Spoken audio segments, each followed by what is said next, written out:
बहुत समय पहले की बात है। उत्तर भारत के एक छोटे से गांव बिरनपुर में एक किसान रहता था। नाम था रामू। साधारण कदकाठी, परिश्रमी और ईमानदार, पर जीवन से बहुत दुखी। उसकी पत्नी का देहांत हुए 5 साल बीत चुके थे और बेटा उसे छोड़ शहर चला गया था।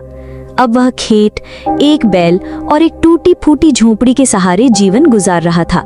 गांव वाले उसे पसंद करते थे, मगर कुछ लोग कहते थे कि रामू की खेत में कुछ अजीब है।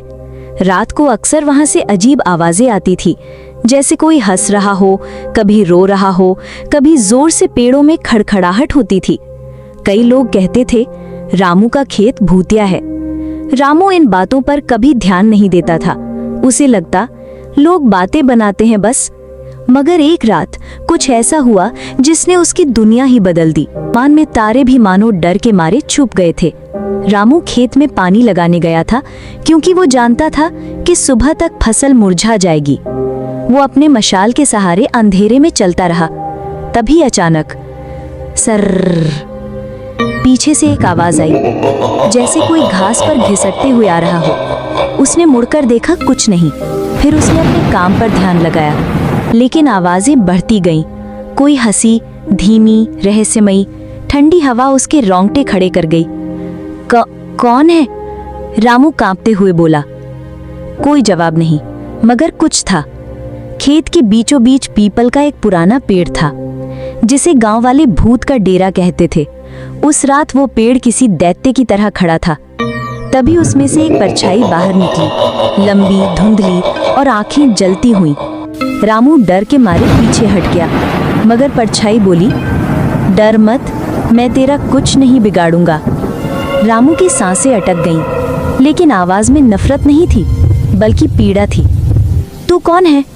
रामू ने पूछा। मैं इस खेत का पूर्व मालिक हूँ। नाम था शिवराज।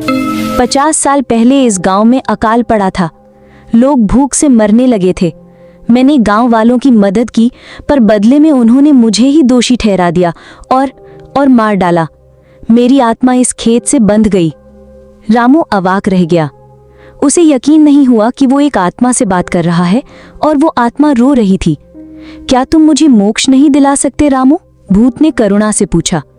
रामू ने पूछा, कैसे? मेरी मौत का सच बाहर लाओ। मेरी अस्थियां पीपल के नीचे दफन है। उन्हें गंगा में विसर्जित करो और गांव वालों को सच बताओ। रामू सारी रात सो नहीं सका। अगले दिन वह गांव के बुजुर्गों के पास गया और पूरी बात बताई। कुछ ने उसका मजाक उड़ाया, कुछ डर गए, मगर गांव का सबसे बूढ़ा व्यक्ति पंडित वसंत चुप रहा। फिर धीरे से बोला, मैं जानता हूं शिवराज निर्दोष था, पर हम डर गए थे।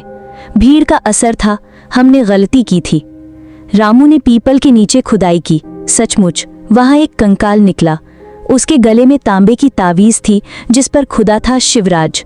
वह अस्थियां लेकर बनारस गया और गंगा में विसर्जित की। उस रात रामू को सपना आया। शिव